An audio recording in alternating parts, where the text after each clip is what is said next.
வணக்கம் சார். அன்னை நர்சரி மன்னார்குடியிலேருந்து. இந்த செடி பார்த்திங்கன்னா இமாம் பசந்த் மாங்கனுங்க. அது என்னென்னா உங்களுக்கு டேஸ்ட் வைஸ் ஃபஸ்ட் குவாலிட்டியாக இருக்கும். இந்த பழம் சாப்பிட்டிங்கன்னா வேறு மாம்பழம் உங்களுக்கு பிடிக்காது, அவ்வளோ டேஸ்ட்டாக இருக்கும். இமாம் பசந்துங்கிற வெரைட்டி. ஸோ இது டேஸ்ட் வைஸ் நல்லாயிருக்கும். கொஞ்சம் காய் பார்த்திங்கன்னா எல்லா மரத்தையோடையும் கொஞ்சம் கம்மியாக தான் காய்க்கும்.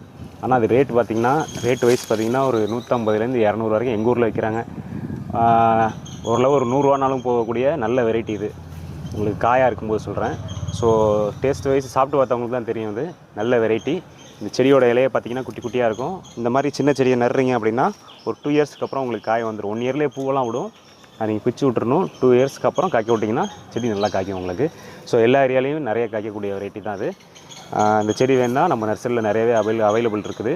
இந்த மாதிரி சின்ன சைஸ்லேயும் இருக்குது. சின்ன சைஸ்னால் நல்லா நெஞ்சு மட்டும் இருக்கும். சின்னதுன்னா ரொம்ப குட்டியில் இந்த அளவுக்கு இருக்கும்.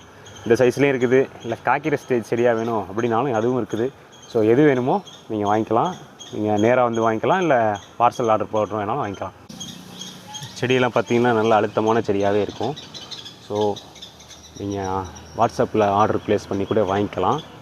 வாட்ஸ்அப் நம்பர் வீடியோலேயே மென்ஷன் பண்ணுறேன்.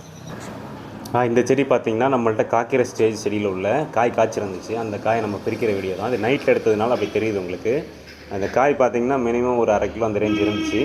ஸோ எப்பொழுதுமே பார்த்திங்கன்னா அந்த காய் பார்த்திங்கன்னா ஒரு 1/2 கிலோ குறையாமே இருக்கும். நல்ல தோல் நைஸாக இருக்கும். அதில் உள்ள விதையும் சின்னதாக இருக்கும். நல்ல டேஸ்ட்டாகவும் இருக்கும். நல்ல ஃப்ளஷ், அதாவது சதைப்பத்து அதிகமாக உள்ள மாங்காவே கிடச்சிடும் நம்மளுக்கு.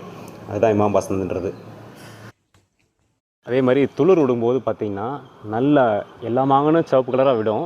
ஆனால் அது கடைசி வரைக்கும் சிவப்பாக இருக்கும். ஒரு ஸ்டேஜ் வர வரைக்குமே சிவப்பாகவே இருக்கும். மற்ற மாங்கன்லாம் ஒரு மாதிரி தளிர் கணக்காக வரும். அப்படியே கலர் மாறிடும். இது வந்து உங்களுக்கு மாறாது.